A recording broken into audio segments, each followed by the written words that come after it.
medaljonet e para të 100 vjetorit të Urit Skënderbeut, familjeve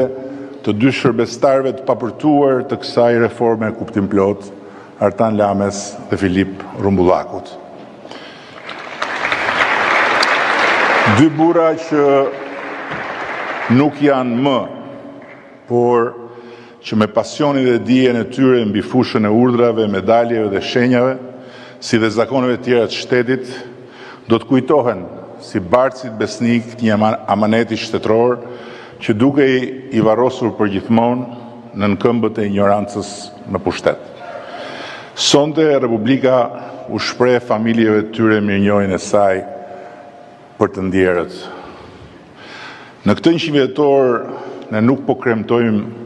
thjesht një ngjarje shtetformuese, por i ndezim një dritë, por i lindim një institucion dhe mbi të gjitha por i sjellim përsëri në jetë